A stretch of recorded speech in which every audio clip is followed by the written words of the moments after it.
Okay, and we are live. Hello, everyone. This is J.Ishiro Finney, author and alien in a human suit. And I'm Kat Rocha, CEO, editor-in-chief of Zero One Publishing, and I have my speakers on. I do apologize. How dare you? How fucking dare you? Well, I thought you wanted to hear your lovely voice. No, actually, I don't. No, I'm also the night editor. So, we're doing a talk that will probably then evolve into a talking shop later, a more concise and focused episode. But the topic for today is iconic monsters in horror. Every decade seems to have a monster that sort of defines the decade in film. In the 70s, I would say the most identifiable one was The Devil and the Devil Child, which I believe, was kind of a realization that the baby boomers were growing up, that those love children they had at Woodstock were going to have to be raised. And it was an overall fear of the future. They weren't going to be young forever. Oh, also, the fear of their comeuppance. Yeah.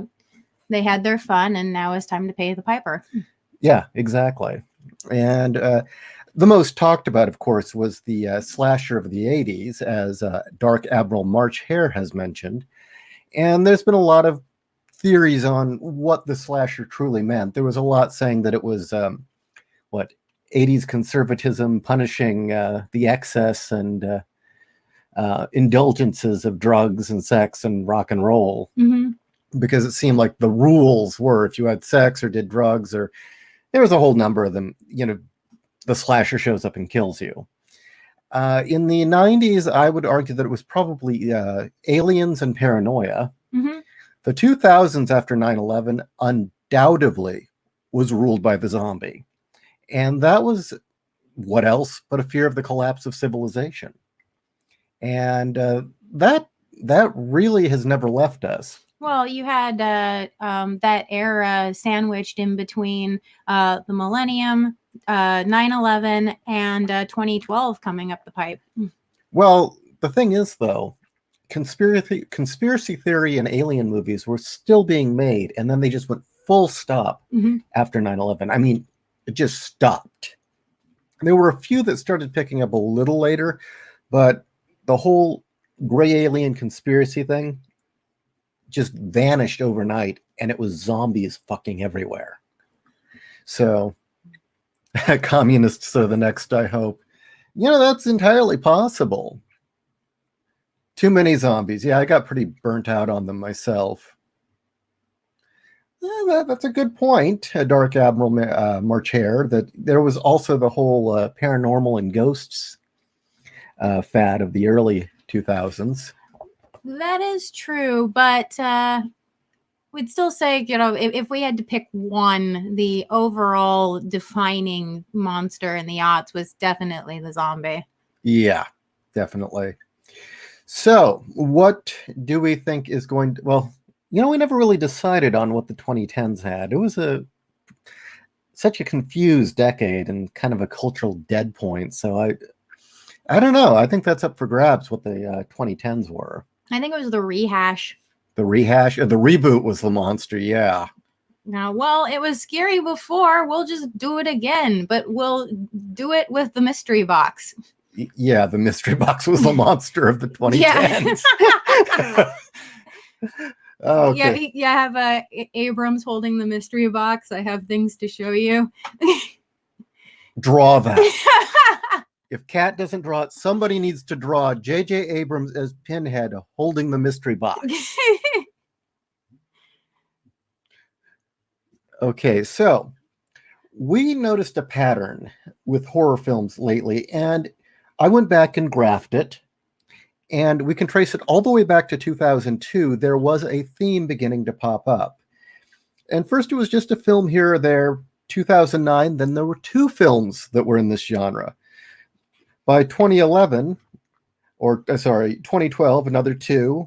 By 2013, it was three. By 2014, it was five. By 2016, and again, it kept doubling. And this year, oh my God, the number of these films is huge. And what the pattern I'm seeing now is I think the monster of the 2020s. Are we ready? Yeah, wait for it. Should we have a drum roll? Yes.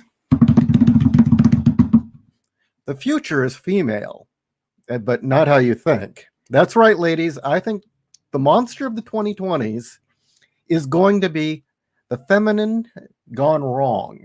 The mothering instinct, the maid instinct, the mean girl instinct are all going to be the monsters of 2020 in different incarnations. I definitely think so.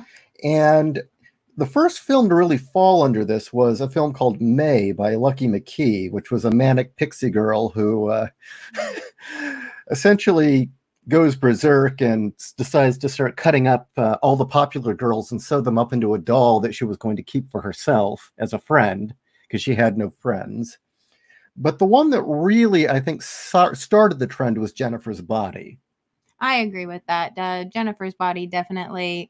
It's not that these films weren't already being made. It's the fact that there starts to be a trend of more and more every year. Yeah, So there's please, so many of these. so please keep this in mind. I mean, we had Carrie and The Craft and Mirror Mirror, but these were like rare phenomena. Well, the thing with the original Carrie, the Craft, the movie Mirror Mirror. Yes, Species would have been way ahead of its time. But they were more commentaries on adolescence, and they had more substance to them than simply the female is evil or a woman going bad.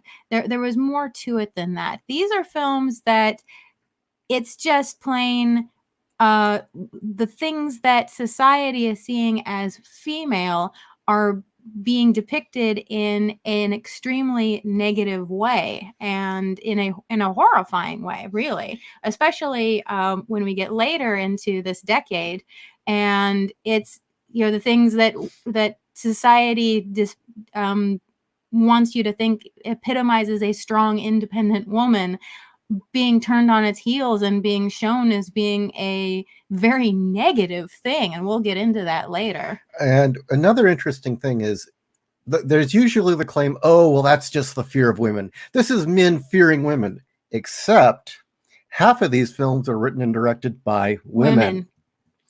And usually they prey upon other women in those stories. And also, it's amazing how many of them women think that the villain is actually the hero, and it's kind of a litmus test, really. So the first notion I got really of this trend starting is when I came upon a small indie film in 2009 called Grace by Paul Salette. And while it didn't bother Kat in the least, it disturbed the ever-living shit out of me. And the plot is... Oh, you want me to read it? Yeah, read the plot to Grace. After losing her unborn child, Madeline Matheson insists on carrying the baby to term. Following the delivery, the child miraculously returns to life with an appetite for human blood. Madeline is faced with a mother's ultimate decision. And what was really creepy about this film... Oh, by the way, we are going to be spoiling these films. Not too badly, but some of them we have to spoil in order to talk about it. So you have been warned now. But I'll see if... Nope. Okay. The thing about this was essentially the stillborn child that this woman has is a ghoul. It's still alive, and it needs human flesh and blood to survive. Mm-hmm. And at first, she's letting it have her blood. But when she realizes that there's no way she can continue to feed this baby blood, she starts killing people to keep her baby alive. And then she has to block out all the windows to keep the sun out. And then the baby starts attracting flies because it's undead. And it just keeps going further. She destroys her entire family. She destroys her mother-in-law. She eventually hooks up with this really mean bull dyke, and they eventually just go on the road and start killing people. Mm-hmm. All to keep her baby alive and keep this delusion of her being the good mother. So I was very shocked to see that. Usually that's not something you're allowed to do. That's considered off, hands off. What, showing motherhood in that Yeah, I light? mean, again, there's occasionally a film here or there, but this thing was brutal. Well, I think what it is the fact that the story of a mother's decision between her child and somebody else's life is not a new story. It's the fact that How far would she go? yeah, it's what is it that she's willing to sacrifice for this child. And that becomes a repeating theme that we see, such as, again, Admiral Darkhair Marcher mentions that inheritance was disturbing as heck. And guess what? It was a similar theme. It was maternal instinct, or the matriarch gone thoroughly wrong, sacrificing everything for personal gain. And yeah, that was disturbing as hell. Another thing is we're seeing a lot more witches. Yeah, witches are definitely coming back, or being in league with other things. There is a film called The Loved Ones that came out in 2010, which was a princess complex film. It's about a daddy's little girl gets whatever she wants. And this one's a bit of a dark comedy, but it's a horror comedy. And essentially, this girl and her dad are complete psychopaths. And when she can't go to the dance with the boy she likes, they decide they're going to capture him and torture him and have their own dance. It's like, who is that comedian? I steal the pets of the popular people. Rachel Bloom, who is a crazy fucking feminist. Yeah. Another one that turned a lot of heads in 2011 was The Woman by director Lucky McKee, who directed May in 2002. So this guy's been repeating this theme over and over again. You want to... Let me read the synopsis. A picture-perfect nuclear family hides a darkness under their shiny veneer. When the sadistic patriarch of the household, Chris, finds a feral woman in the woods, he does what any reasonable person would do. He chains her up in the cellar. Then he assigns his family the duty of civilizing the feral woman and, quote, free her from her baser instincts.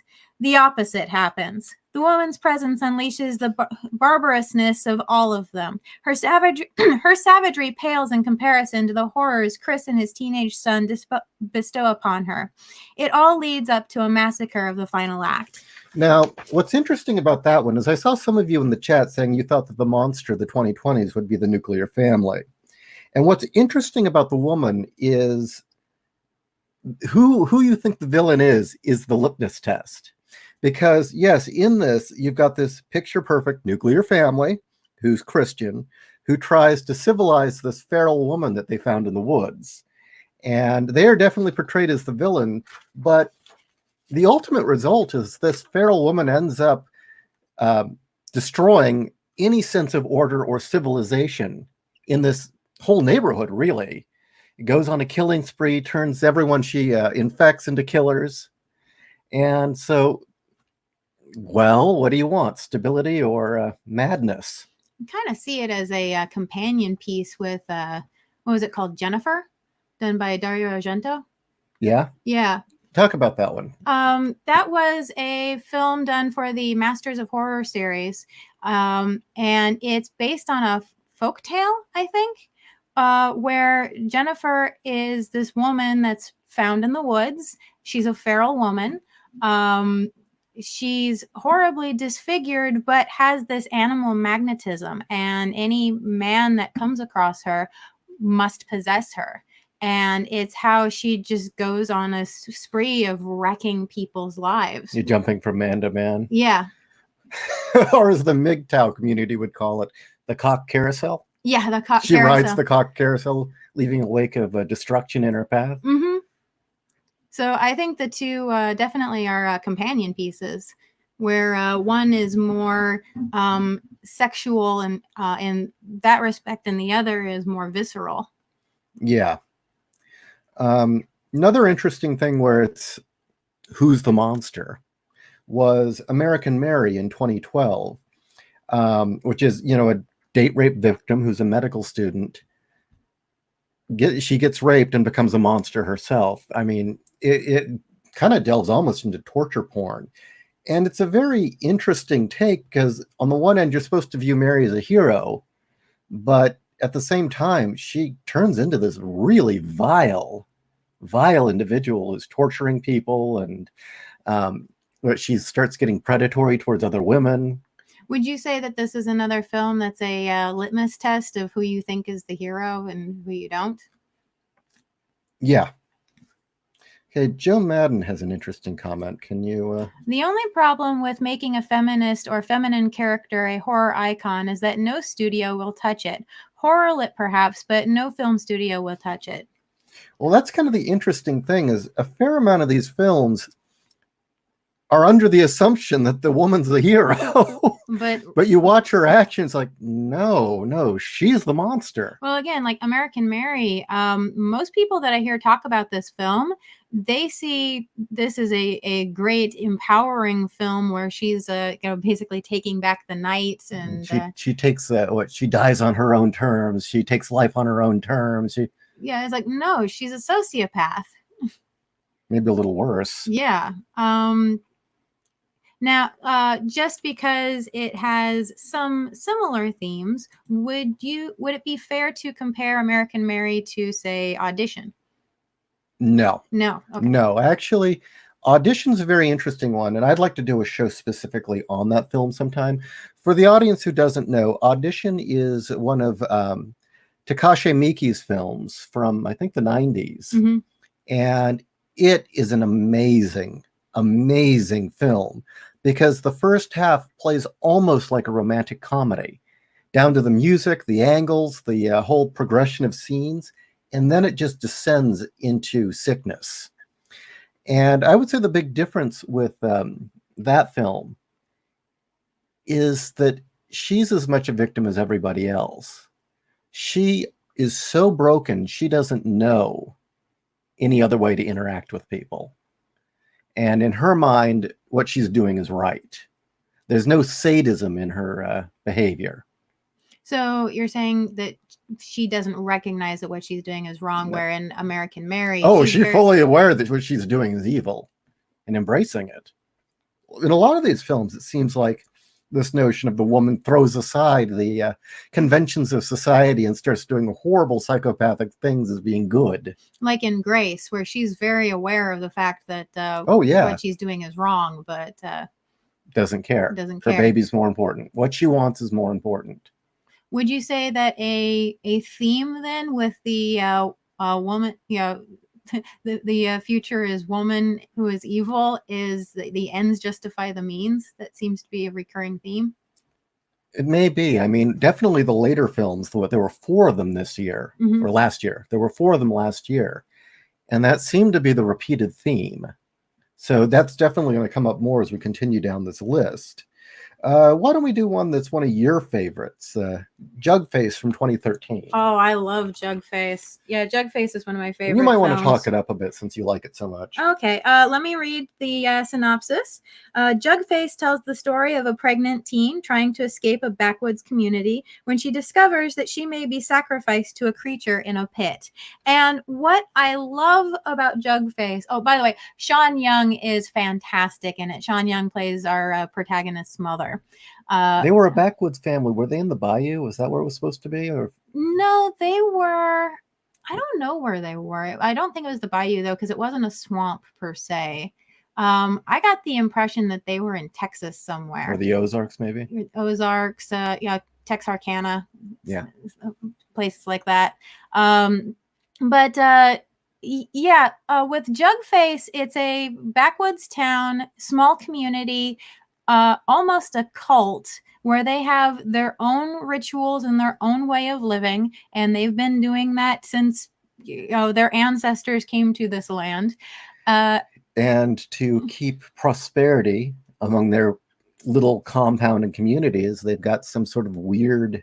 It's never clear what it is. It's obviously some sort of earth god. Well, there's this pit, and there's something that lives in the pit, some other creature. You could imply that it's Lovecraftian, or you could imply that it's otherworldly, or there's a bunch of things. It's never explained what it is, and it doesn't need to be explained. All you know is that this creature does demand blood sacrifice in order to make sure that its people live in prosperity. And our protagonist is called upon to be said sacrifice.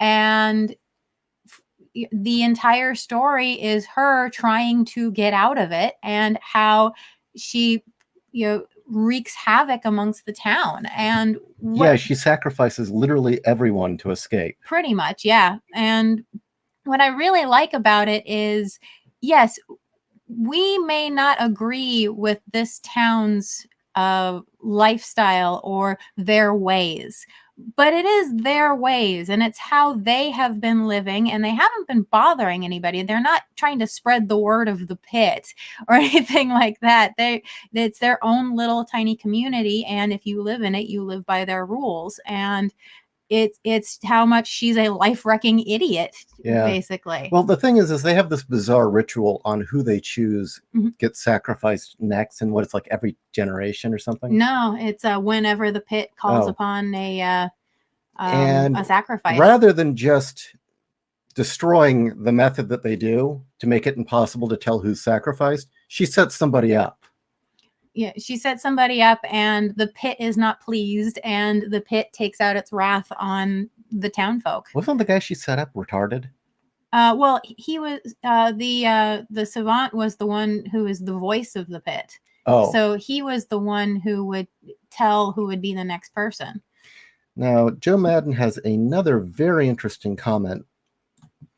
A feminine horror icon could work in a film if the character elicits a certain amount of pathos or sympathy. Think a female Frankenstein. That's Frankenstein's one of your favorites. So. I love the book. Yeah, the movie's just entertaining.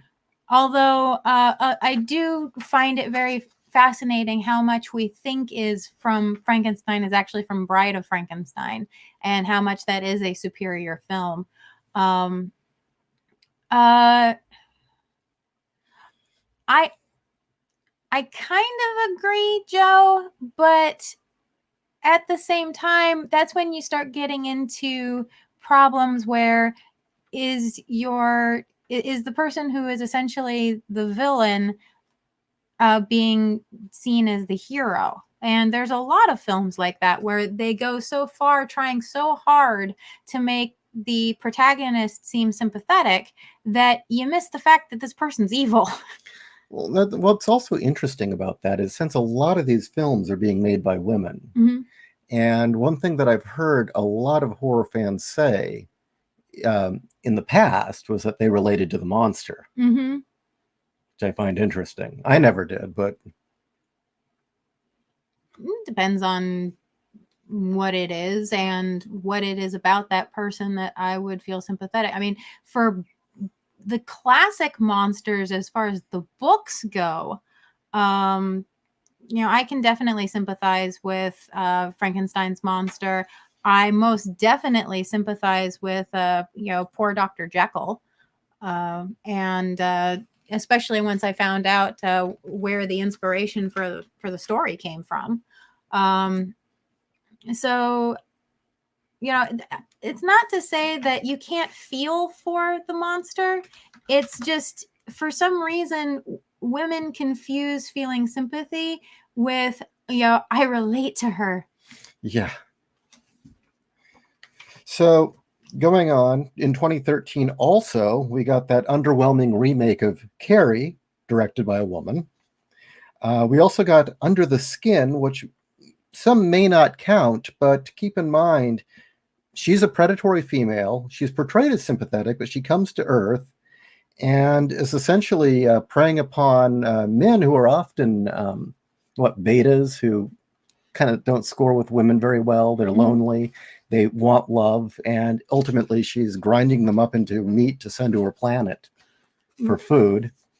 Really, that film reminded me a lot of that new Outer Limits episode with, what's her name? Oh, she was on Charmed. Which one? The crazy one, or the not so crazy one? Hairy Arms. Oh, Alyssa Milano? Yeah. What about it? Well, there was an episode of The New Outer Limits with Alyssa Milano where she is possessed by an alien, and the alien has her systematically hunting down men, fucking them, and basically devouring them. There you go. And she can't stop herself. Hairy Arms. Okay, so yeah, I'll tell a story about Alyssa Milano later. My sister is an actress, or was, and worked with her. Melissa Milano is as insane as she sounds on Twitter. Yes. That's not a Twitter personality. She's really that messed up. Now, here's one that I think a lot of people are going to disagree with you about. So you're going to have to make your case on it. Okay. But Jennifer Kent's Babadook in 2014, you count among these. Why? Yes, I do. Okay. Do you all need me to read the? Well, I'll go ahead and read the synopsis. Why not? Yeah, there's a demon lurking throughout this story, but it's hard to figure out what is real and what isn't. It's the monster inside that will ultimately eat you alive. I definitely count the story as the female is evil in this because. Well, first, for those who haven't seen it, what's the basic plot? Okay, the basic plot behind the Babadook is that she's a single mother who has a son who does not act right. Yeah, he's making her life difficult. And, this is England. This isn't America. So Actually, it's Australia. Is it Australia? Yeah. Oh, okay. Well, that tells you how well I can read accents. But so his not acting right, reads differently for American audiences, but still. And everybody thinks that this little boy is bad and that he just doesn't respect his mother. And there's this creature, the Babadook, that he swears he sees in his house, like the boogeyman. And then it turns out that this creature is real and it's wreaking havoc on the family. And so many people swear that the little boy is the villain, that this is a bad seed type story, that it's his fault that the Babadook is there ruining the lives, and that he's the one who's making life so hard for his poor mother who's just trying to make ends meet when the father is gone. But really, I didn't read it that way. I read this as a woman who is actually abusing her child with neglect. And this poor kid is acting the only way he can in the face of the fact that his mother really doesn't want him there, kind of resents him being there, and is trying to hold him to a higher standard because, again, his father's not there for her to beat up on. And like a lot of these female heroes, she really didn't have to earn anything or change her mind or come to any terms. It was all the kid's problem. Yeah. And in the end, the final scenes are this child saving his mother from this creature, the Babadook, which is implied of being born out of her resentment of him. I would actually liken this film to that video game, The Park, if any of you have ever played it, where you have this single mother whose son gets lost in what seems to be an abandoned amusement park, and it's her going through her life's choices and her seeing how she done fucked up her life and the life of her child. And that's what this is. So would you call it a good movie?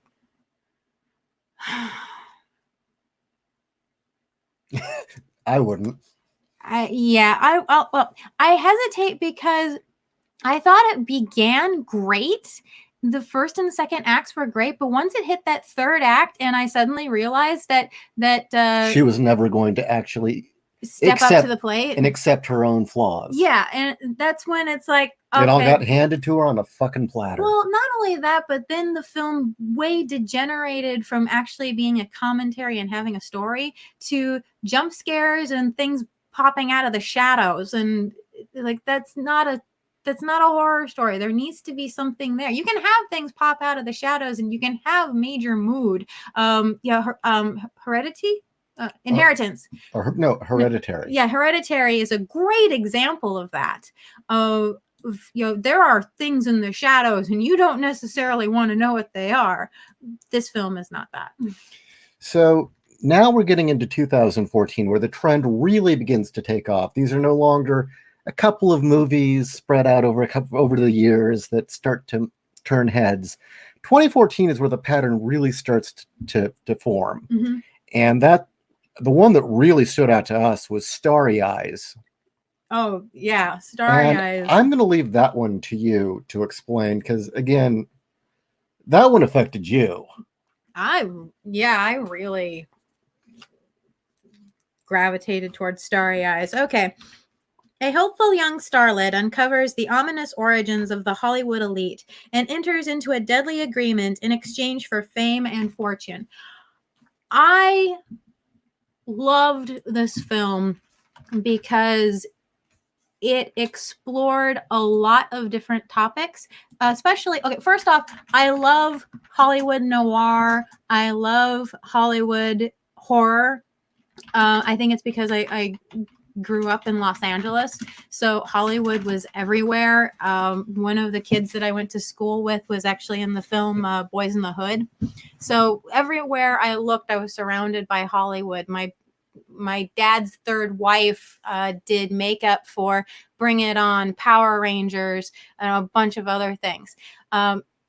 So anything about Hollywood, I'm definitely interested in. And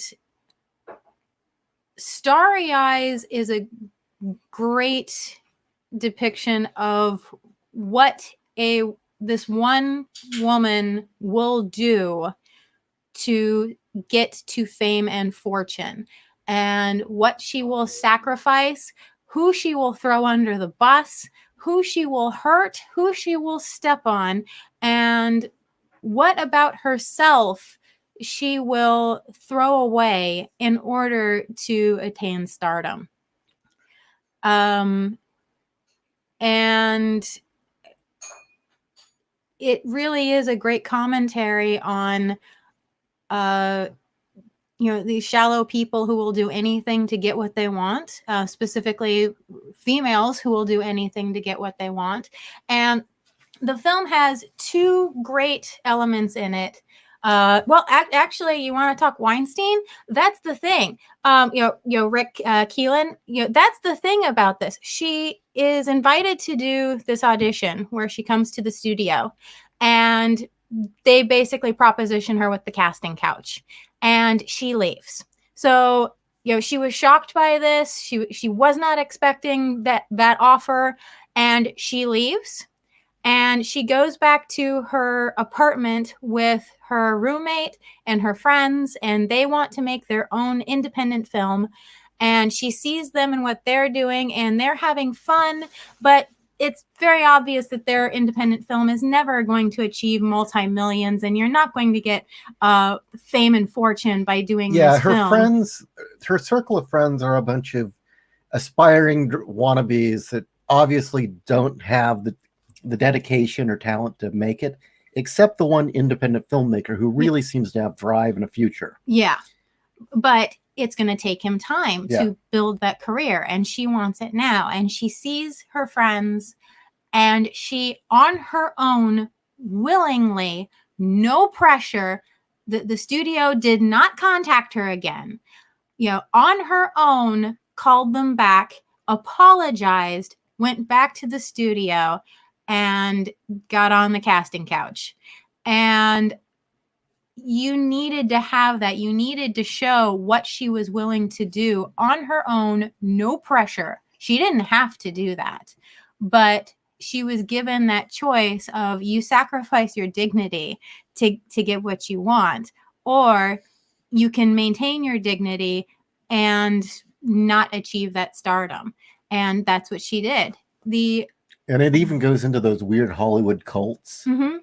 Oh yeah, the whole film is about it being a Hollywood cult, which we know are real now. Mm-hmm. The other thing I really liked about this film, and again showing how what a woman will sacrifice to attain what she wants, is there's a one of the girls in the clique that she hangs out with is constantly trying to take her down a peg, is constantly being I'm prettier than you. I'm better than you. it's like, like, really, you wore that to your audition? Well, no wonder you didn't get a call back. Saying things like that. And I liked that because this girl, though she's constantly trying to take her down a peg, constantly trying to one up our main character, she is somewhat honest. And that it's just, it's rivalry, but she doesn't mean anything by it. And you compare that to our main protagonist and how she tears people down and how she steps on people and how she uses people along with sacrificing her own dignity to attain the stardom. So you have that comparison between the two. Yeah. And that's why I love Starry Eyes. This is Rogue Boner said we'd already given 1 decade to women. They don't need another. Well, that's the thing, Rogue Boner. God, I can't believe I'm saying that name. You guys should pick even more ridiculous and offensive names, so I have to say it on air. Rogue Cockbot. Rogue Rooster Sucker. Yeah, Rogue Rooster Sucker. There you go. But no, he Rogue had said you said we've already given 1 decade to women. They don't need another. Well, that's the thing about these films, is it's looking like the future of horror for the next decade is going to be feminism gone wrong, the strong independent woman gone wrong, the all pure mother gone wrong. Real quick, the name of the film I was just speaking about, BGC, was Starry Eyes. Yeah, and yes, you should be legitimately intrigued. That film is great. It's got a strong cult following, but it's a bit underrated. Yeah. It's one of those things where if you talk to horror fans, they're like, oh yeah, that film's amazing. If you have Amazon Prime, it's free right now. Also in 2010 was The Honeymoon, directed by a woman. And it's about a couple that's just gotten married. They're happily married. They're going to the woods to honeymoon at a cabin. And then something strange happens to the woman. She wanders out to the woods and comes back different. And she starts starts acting strange, starts pushing her husband away, says, I'm trying to protect you, go away, you shouldn't be here, don't be with me. And I thought it was just a comment of anti-marriage. But then Kat, being that she's a little more tuned into this, saw right through what the theme was. Yeah, honestly, I think the theme is postpartum depression. Yeah, she got pregnant. She got pregnant, she miscarried, and some women, when that happens, and it's very tragic when it happens, they don't want the husband around. They don't want him, near them, touching them. They don't want anything to do with their husband or the father of their child, and it's because the hurt is so bad. Well, there's that weird switch in their brain where, unfortunately, all women apparently have this to some degree, but some have it really bad, or once the baby comes out, they've lost all interest in the man. Don't even want him around. Just give me the paycheck, go away. Well, it's that, or basically, well, that's evolutionary. That's real. No, I know it's real. It's basically so find a good woman who can overcome instinct. Chemicals done fuck women up, honestly. Then in 2016, another film along in the same theme as Starry Eyes, another really good film, The Neon Demon. Amazing film. You want to read the synopsis on that one? Sure. Jessie is a manipulative, underage monster in the making who has that thing everyone wants, and she knows it. Rapidly climbing the ranks of the fashion industry, Jessie believes her own hype and goes full Narcissus, drawing the ire of 3 experienced industry pros who envy her youth, easy beauty, and immediate success. Along the way, shit gets truly crazy. The Neon Demon's got beautiful women basking in blood. It's got glorious technicolor visions of cannibalism and self-worship self-worship, and it's got just way too much necrophilia. All the time, it's a stunning visual accomplishment, and it never abandons character in the favor of shock. It embeds them in each other. The Neon Demon may not have a lot to say, but what it does, it says beautifully. I disagree with that. It had a lot to say. You just had to pay attention. Actually, I think what it is it's that so much of it is told in visuals and mood and music. Yeah, it doesn't just spell it out for you. No, it's so much of it, I'd say, is shot like a music video. But I mean, it had Mean Girls, it had cannibalism. Cannibalism seems to be a repeated theme in these films. Girls eating each other. Yeah, specifically girls eating each other. And the other thing about Neon Demon that really resonated with me, again, same theme that was in Starry Eyes, is who's really the monster. You know, she is staying at this motel, this grungy, disgusting motel, ran by Keanu Reeves of all people, and he was fantastic in this film. And he's playing this total scumbag who runs this motel that she's staying in.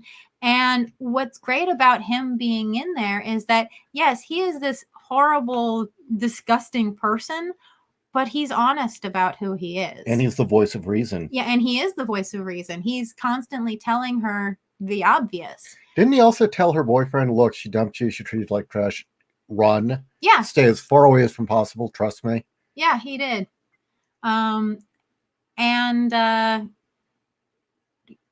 I highly recommend Neon Demon. Yeah, it's a great film. But that's an interesting one because it is all about women eating each other in more ways than one.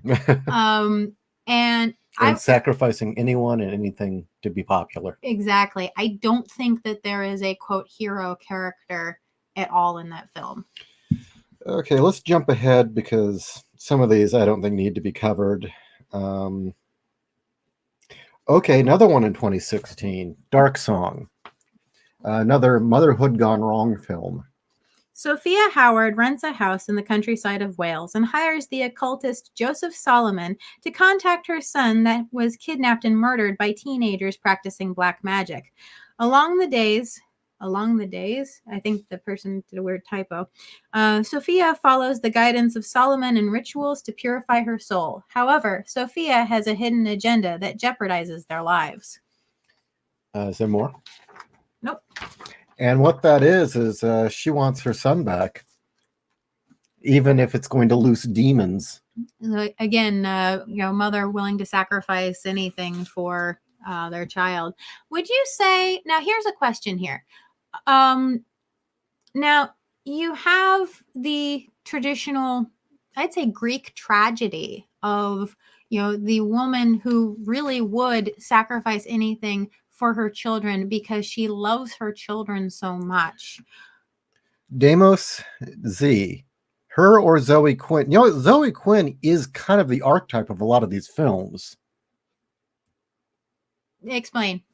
In some of these films of, the woman who's willing to backstab anyone, whore herself out to get ahead. Yeah. The shallow, vapid idiot who will screw anyone over. She's kind of the archetype for a lot of these movies. So anyway. No, I was going to say, the classic Greek tragedy is of the mother who really would sacrifice anything for the sake of her children. That her children really do come first above. Unless you're Medea. Well, and then you want to get at Jason. Well, I'm not gonna talk Medea for right now. Not the black woman. Tyler Perry. We're not talking about Tyler Perry. We're talking about the Greek play. Well, Jason and Medea. Okay, let me take a step back with this. Let me rephrase. These films, Grace, this film, it's obvious that they want you to think that this mother is the mother that would sacrifice anything for the sake of her children, would sacrifice, king and country, would sacrifice, her own life for the sake of her children. Do you think that that really is the message that these films are, or is it the selfishness of the mother where she's she's doing this for her own sake, for her own Well, ego. considering how many of these films intentionally or unintentionally show the mother behaving selfishly and putting their own kid at risk to have the illusion of being that mother, Mm-hmm. I'd say no, it's not the tragedy. And it's not really about the kid. I'd say the only one that doesn't fall into that, where the mother really is heroic, would be The Hole in the Ground. Which we haven't talked about yet. Yeah, but she's not a villain in that one. No. No, that's kind of the mom you want. Yeah. That's the good mother. But we'll get into, there's a separate trend we'll get into next. So actually, along a similar theme of summoning up demons on accident to get what you want, Pyewacket in 2017, it was essentially this girl has her father die. She gets into goth and death metal, and her mother's an abusive ass. So she goes out in the woods and uses black magic to summon up or make a deal with a demon to kill her mom. Well, it killed her mom, except then it possesses her mom and it gets worse. And I mean, there we go, clash between mother and daughter.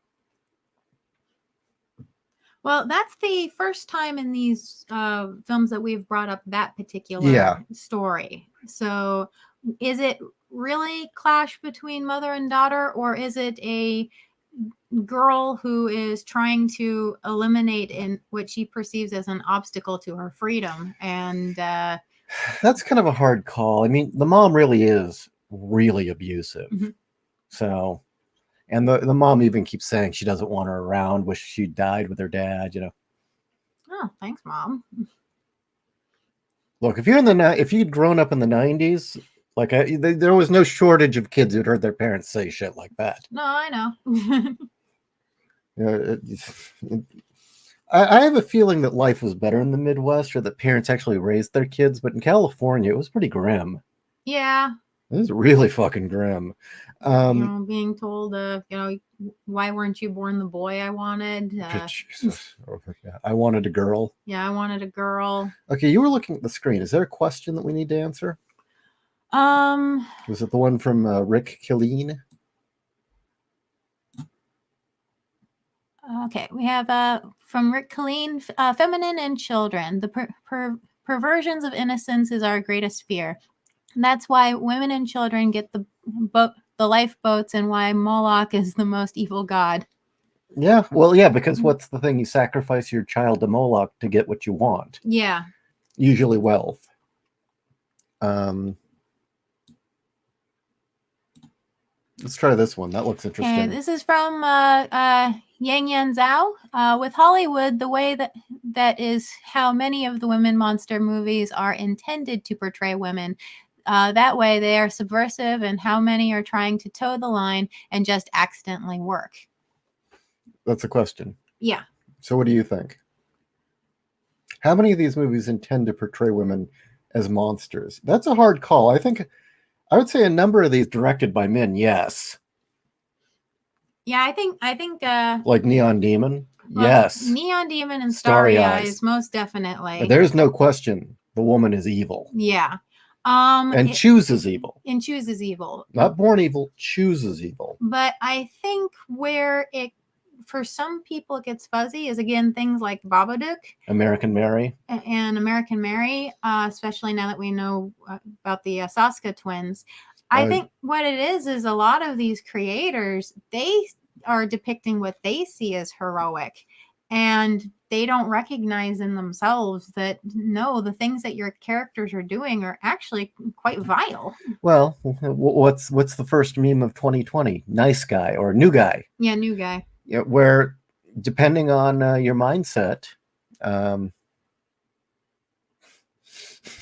either the pink-haired idiot SJW is the hero, or the nice guy, the new guy is. Mm-hmm. So there you go. I mean, there's the cognitive dissonance. Mm-hmm. So do we need to get into Hereditary? Has everyone in the chat seen this? I think we should talk about it a little bit. Yeah. Just because it is the standout piece, in my opinion. well, okay, here's the question. Should we talk about it now or because it's so different than all the other films on this list? Should we talk about the other two, the last two? Hereditary seems to cover a lot of these themes all at once. You know what I mean? It's got witches, it's got matriarchy gone wrong, it's got sacrificing your kids. Yeah, let's do that last. Well, I think we're going to talk about it a lot. So, Um, I mean, it's like, you know, how we can talk forever about Neon Demon and Starry Eyes. So, so also in now in 2019 is when we start to see a real glut of these movies, and we'll just name a couple of them. Coming out soon is Rabid or it's already out, I think. yeah, well, it's 2020 now. Yeah, it came out. It's available. We haven't ran it yet. No. But this is also by Jen and Sylvia Soska, the Soska twins, and a reimagined version of David Cronenberg's 1977 film Rabid. And in that, a woman basically becomes a disease-spreading or rabies-spreading vampire by medical accident via plastic surgery. And in the remake, it's about a woman named Rose who works in the fashion industry and hoping one day to be a designer. She's not very attractive. She's kind of homely and average. Gets in a car accident, which ruins her face, and she gets an experimental stem cell treatment that makes her prettier and stronger and has vampiristic abilities and spreads rabies, and she becomes predatory. And from the trailer, we couldn't tell if she's supposed to be the hero or not. We're sorry. We're going to have to stop for a minute because a rat has escaped the cage. And what's he doing? I think he's in the trash. Shit. He crawled into the trash? Yep, here you go. Put him in the cage. We've gotten 2 new rats after August passed away, and one of them is named Brack. Now, Brack's got to be the strongest rat we've ever encountered. This little shit can actually open the locks on his cage. Usually they're too heavy for a rat to open. Jump like 4 feet. Yeah, and he can jump higher than any rat we've met. Fortunately, he's not the smartest one we've ever had, or would be in real trouble. The smartest rodent we ever had was an escape artist. He was just fortunately not strong enough to unlock the cage. The anti-villain. That's kind of an interesting concept, BGC. Let's see.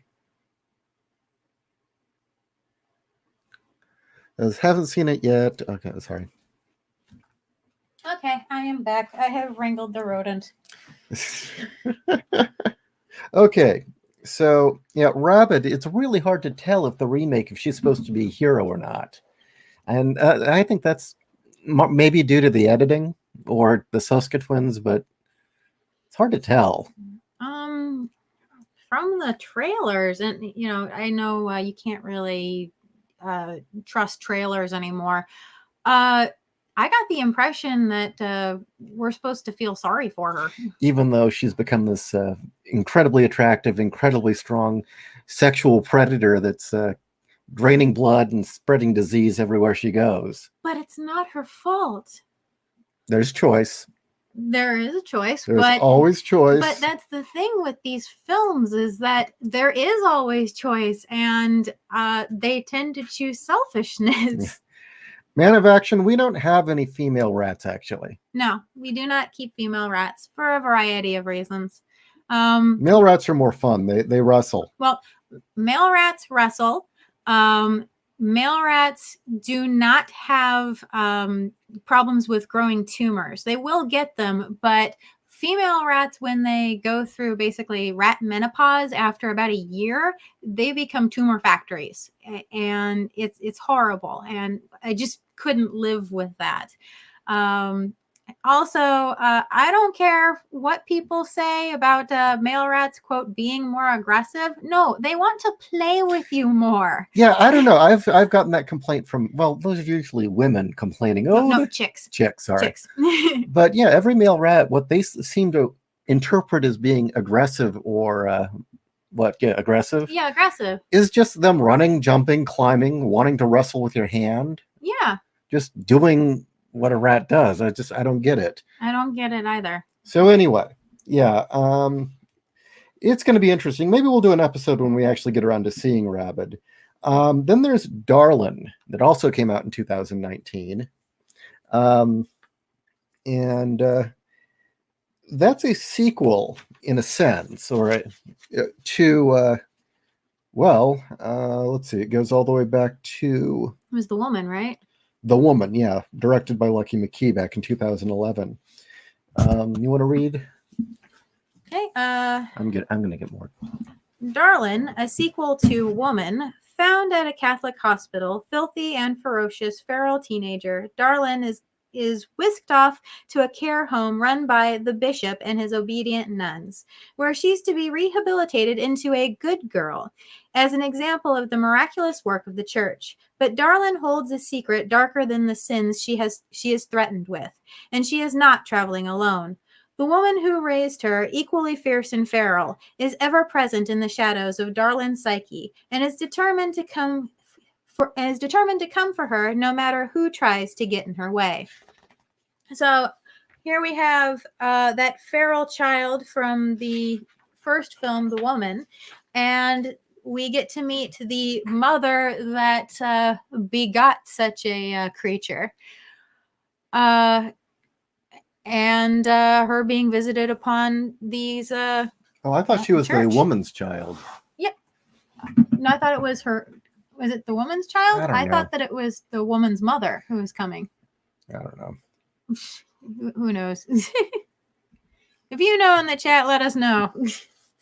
Either way, a feral child does actually get civilized by the church, and her mother isn't too happy about it. And essentially tears it all down. Yeah. Again, we've got this metaphor of untamed woman collapsing society, or any sense of order. And I do think it's interesting that in the first film, the family is, worse. Well, depending on what side you're looking at, the family could be interpreted as worse than the woman. They're more savage. But in this, the institution of the church, and I'm going to take that as being the morals of the church, the morals of a Christian upbringing. Well, the church, especially Catholicism, represents repressing urges and the id and sex. And again, when it's being tested, how will it fare? Have not seen the other yet. I want to see that. I have not seen Teeth, but I have seen Chatterbox. Oh, jeez. Do you want to tell them what Chatterbox is? I was answering a Comic Kids comment there. If Teeth is the film that I'm thinking it is, it's a woman's cooch has teeth.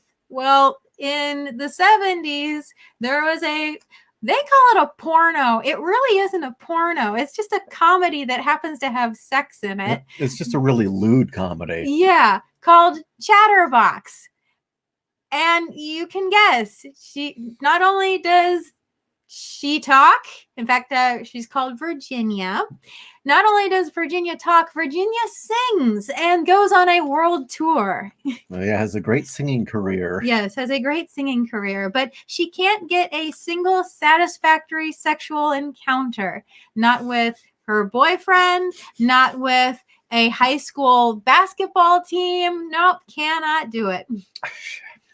So, okay, an interesting trend we're also seeing happen alongside this ever-increasing woman or the feminine as monster film, themed films, is stories about, children gone bad, evil children, and the victim being mom.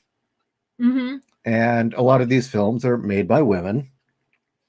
So in a sense, that's a bit different than the usual bad seed type story. This specifically seems to be about moms or young moms fearing motherhood. So that's an interesting theme to also rise up, and largely by female directors. So I don't know. What would you make of that? Personally, I see it as, again, the woman having to come to terms with her own actions and the consequences thereof. And what is the ultimate thing that specifically a woman can do that you cannot really undo? That is have a child. Mm-hmm. Whether I don't want to get into a debate on. It's usually single moms too. Yeah, it's specifically single moms. In these films. Yeah, you don't really ever see married couples, or when you do, it tends to be a marriage on the outs. They don't start off a happy family. Or, even in Hereditary, you had again a evil child in a sense, or at least a very disturbed child. I'd say that the mom saw as a burden. A very disturbed child. And in that case, the dad was almost a non-presence. He was actually, what I liked about that film, who's that actor? I can't remember. Gabriel Byrne, and he kind of was the stabilizing force. Yeah, and we're talking about Heredity now.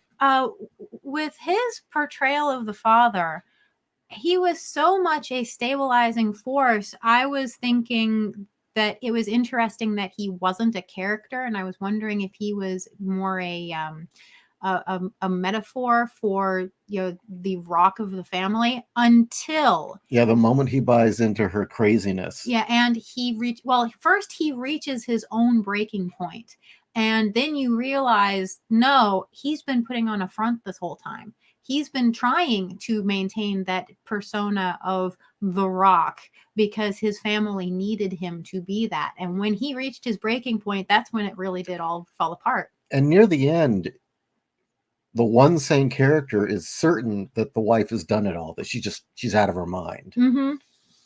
So do you want to read the plot to Hereditary? Sure. Ari Aster makes a walloping directorial debut with Hereditary, an exquisitely crafted trip down a rabbit hole of terror and torment, wherein one family on the brink of self-destruction is torn apart by a supernatural menace. Following the death of her mother, Anne Graham and her family wander into an inescapable nightmare of grief and agony, where every choice and circumstance brings them closer to their inevitable doom. Shot with tremendous precision, as carefully constructed as one of Anne's miniatures, I'll explain that in a second.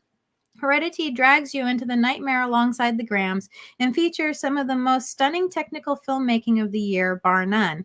That includes the most breathtaking performance of Colette's career, which is really saying something. Not to mention a score and sound design that would give you nightmares even if you weren't watching the screen.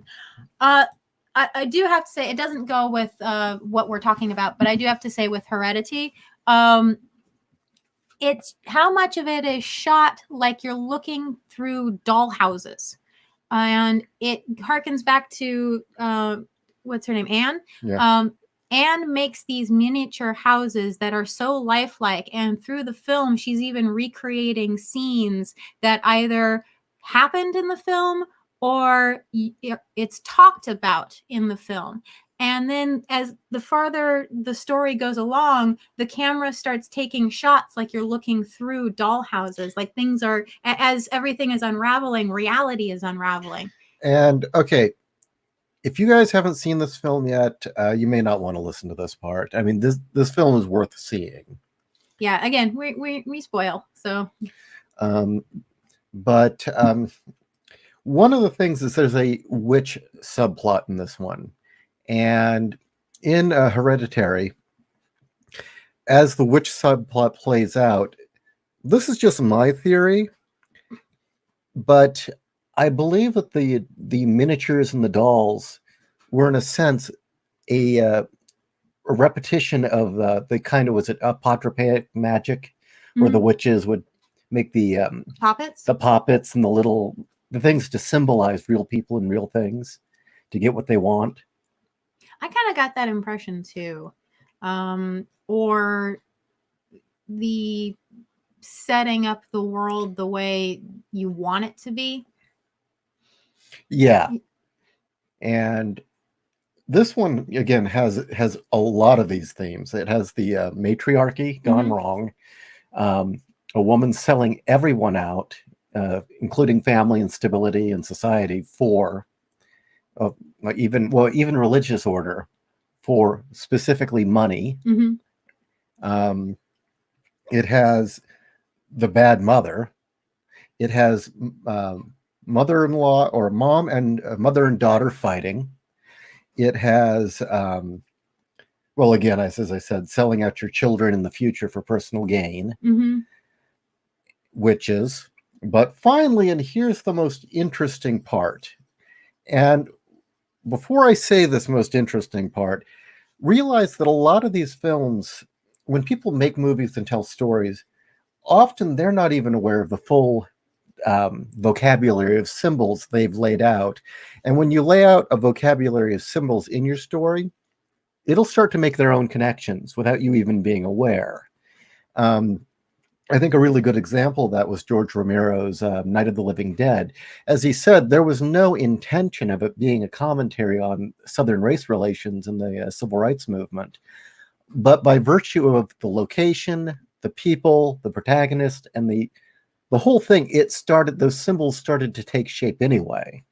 And for any of you writers out there, trust me, symbols do find their way into your work. It's unavoidable. It's Jungian. These are reference points that we all share in our minds, and they end up on the page whether we realize it or not. Um, so anyway, getting to the final point, whether it's intended or not, the twist is the little girl who dies.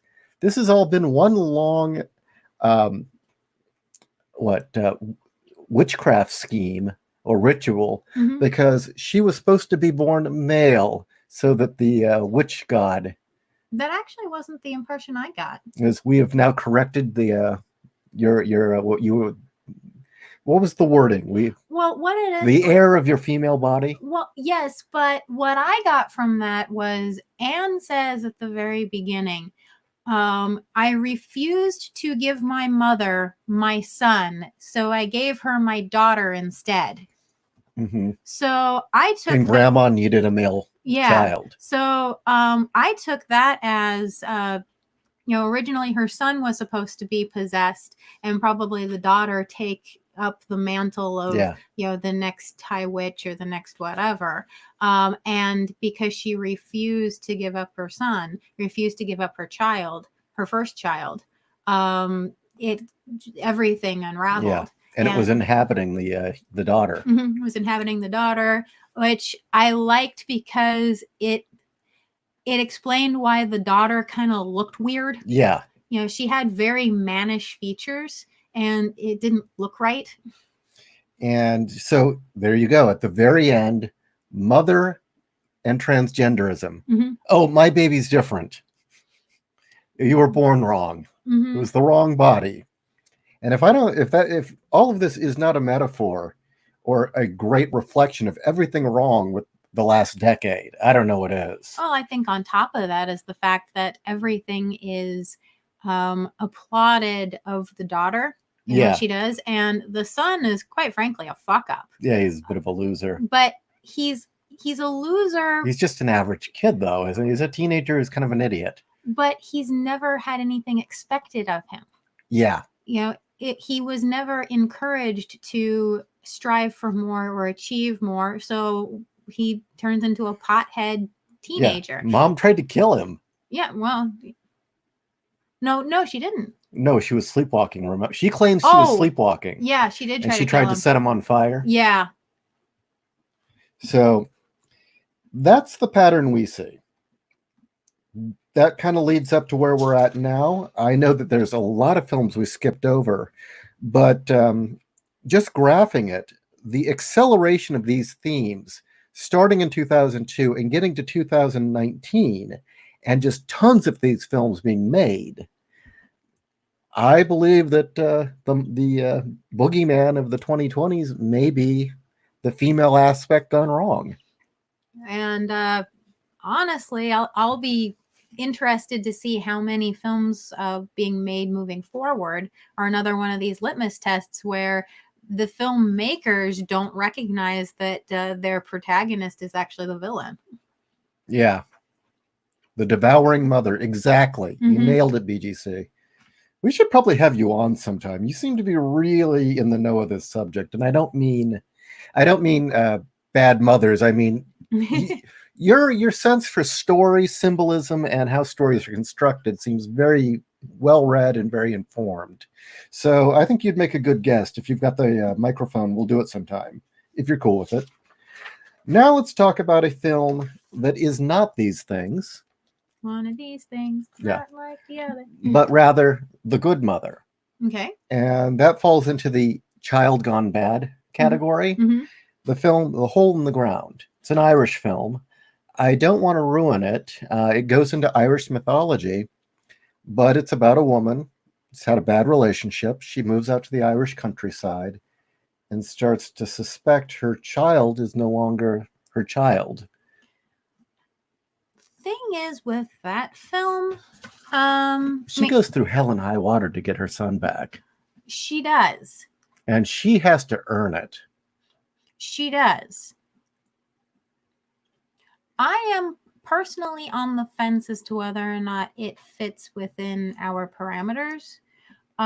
For the sheer fact that um, she has character growth and development and comes out of it a better person. Yeah. And her child. Well, it was directed by a man. Yeah.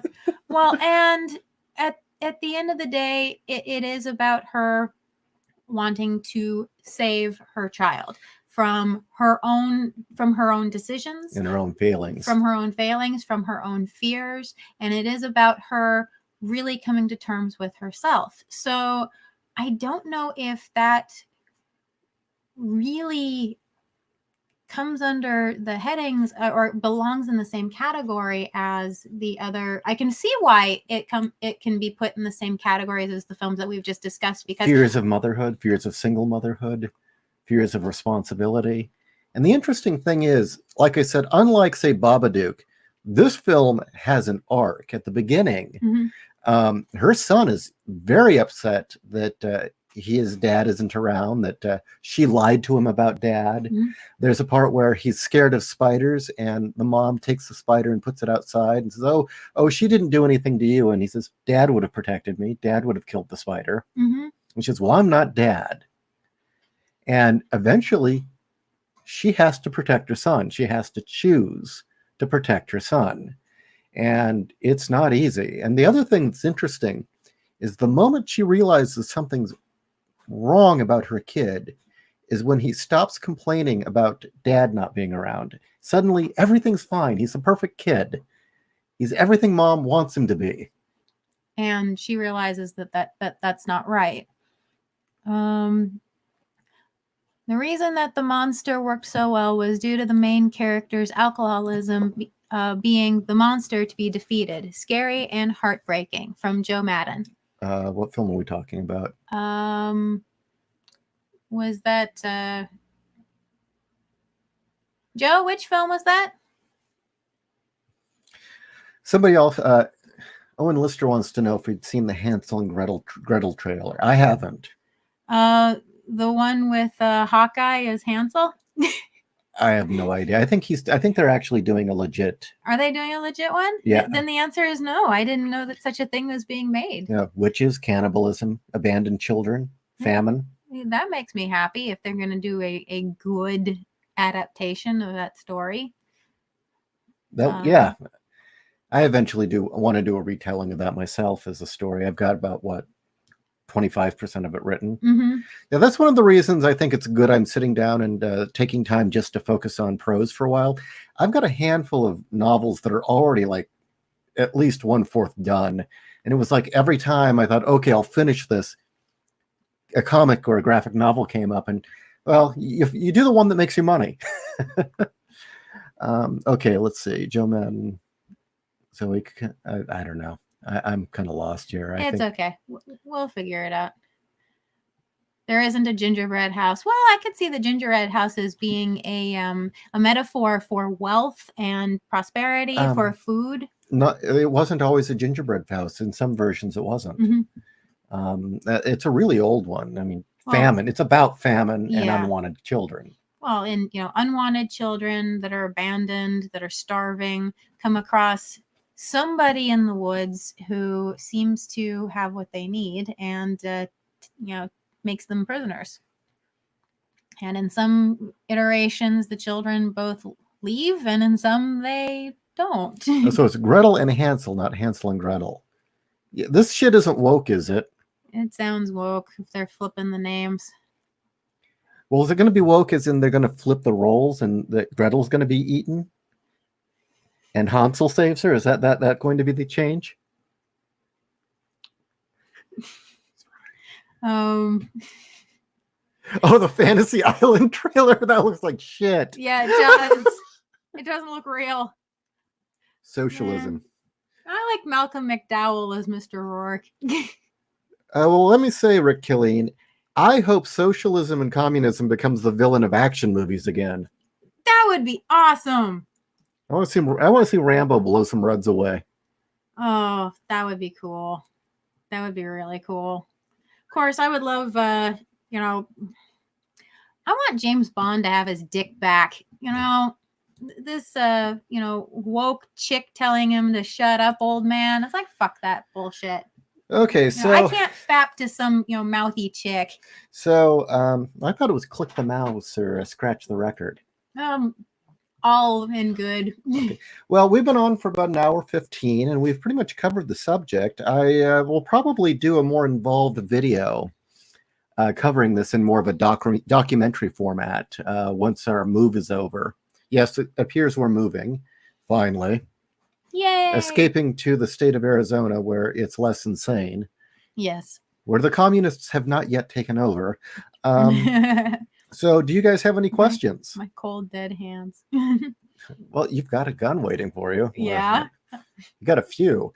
I do. That you can't own here. No, but my dad has them and he will bring them to me. I want a carbine. Anyway. We can get that carbine. Oh, one where the villain's a hipster. Yeah. I can get behind that. A hipster socialist is the villain. That just makes me think of, GoldenEye. I am invincible. Sorry, I didn't see it. He struck me as a total hipster dork, and I'm glad he got frozen. Anyway. Kat's not the gender betrayer. She's just a woman, a real woman, not a chick. Depending on what era you're talking about, I totally see myself as a gender betrayer. Oh, okay. Well, where the title then? Yeah, if this was like the 40s, no, I'm a woman. Then why didn't you buy one of those shirts I made that says "Ask me why your feminist agenda is cancer"? You didn't want to get in a fight. Yeah, you'd win.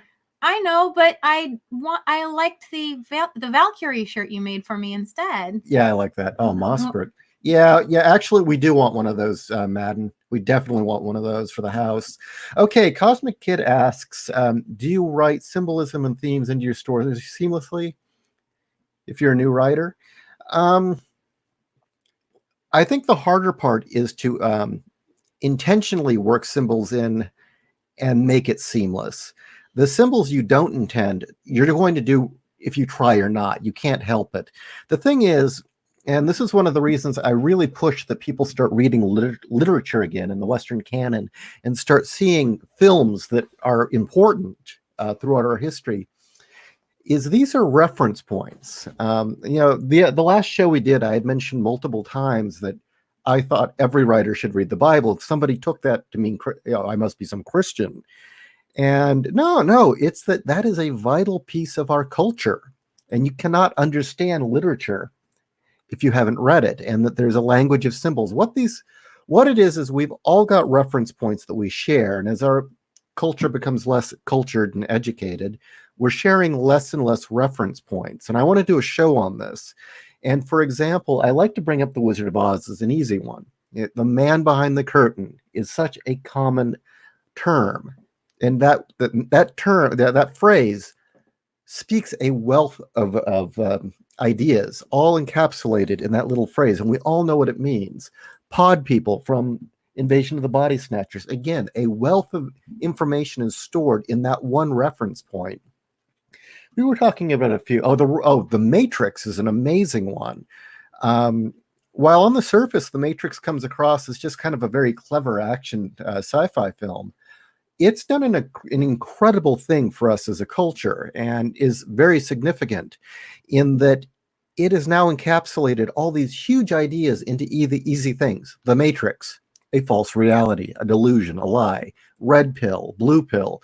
These all are reference points that you just have to say, and a wealth of information is packed in it. So we share these reference points as a society. And as you write your story, those reference points are going to show up whether you realize it or not. And those symbols will start interacting on their own. It's when you intentionally start seeding symbols in that you've got to be careful, and that's the harder one to learn.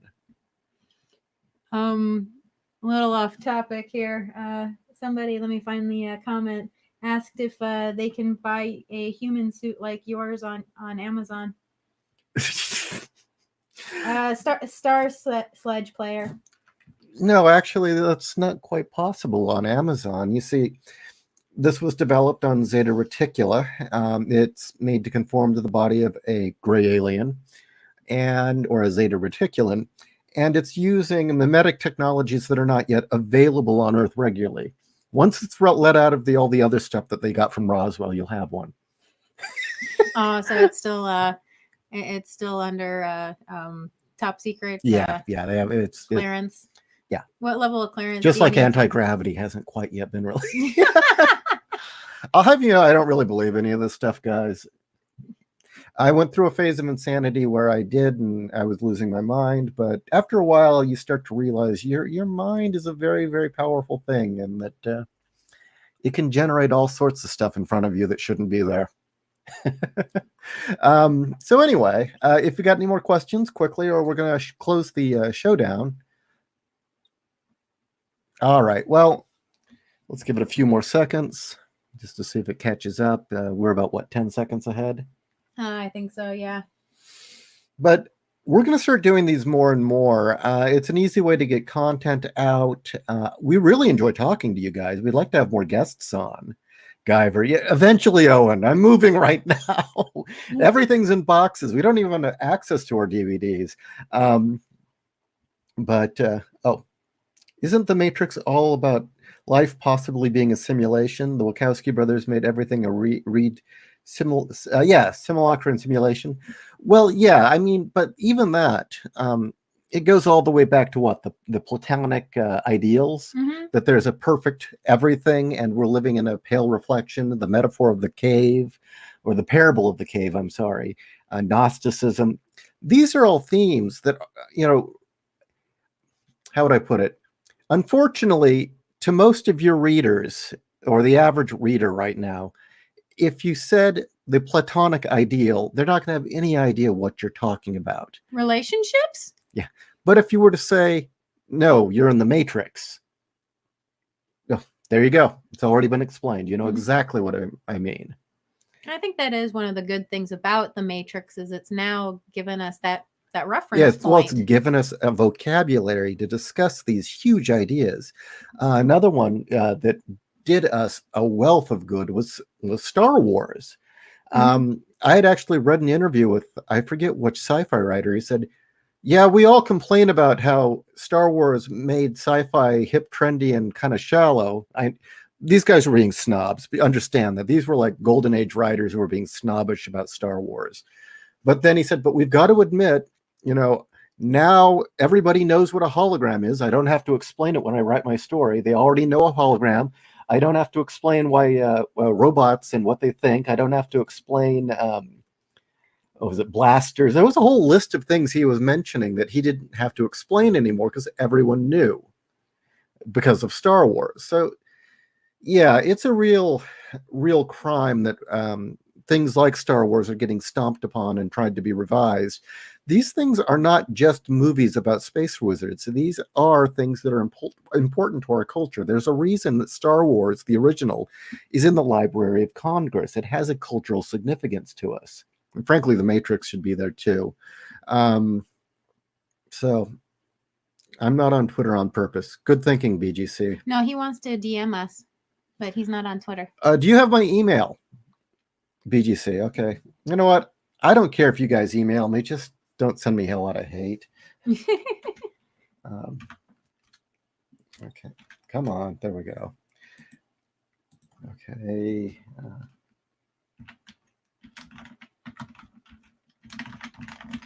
Isn't Blade Runner a story about humanity in different forms and how humans have destroyed themselves? That's from Comic Kid.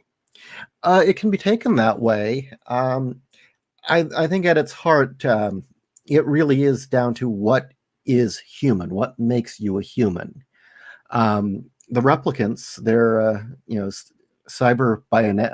biological organisms with electronics inside as well, kind of a mix of meat and electronics. But does flesh and blood make you human, or, well, the vague concept of a soul make you human?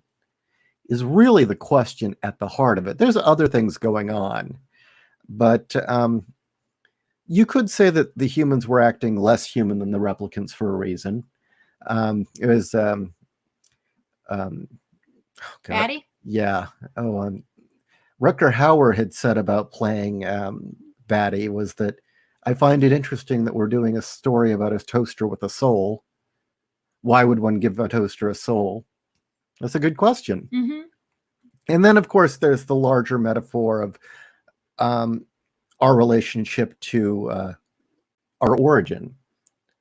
We are always asking, do we have a creator? And regardless of what I think, in Blade Runner, it immediately shows creatures that have, or beings that have been shown to have something of a soul, or at least to be human enough, encountering their creator and saying, why? And that's another age-old question that we see throughout literature, is these scenarios where you get to ask the creator, why? I mean, The Matrix did a shitty job of it with, was it Colonel Sanders? Yeah. In the room of TV screens. But and also that goes back to some of the themes that we've already discussed, that question of why was I created, why am I here? Yeah. We've seen man asking God that, but we've also seen child asking mother that. And understand that from someone like me, and I hopefully I don't offend anybody, because I'm not one of those asshole atheists, but I am an atheist. I just can't get past the miracle aspect of religion. But at the same time, I realize that its cultural value is immense, that whether it was divine or by social evolution, that the Bible was created, which led to the way we think now, and concepts like individual rights, the idea of the individual being important, that everyone gets judged, that no one is divine, or what is it, the right of kings. Mm-hmm. Yeah, every life is important is not a universal value. The idea that anyone can be saved or forgiven is not a universal value. The idea of rule of law is not a universal value. And regardless of your stance, we can thank Christianity for a lot of that. No, definitely. I mean, could you imagine if a more savage religion had won?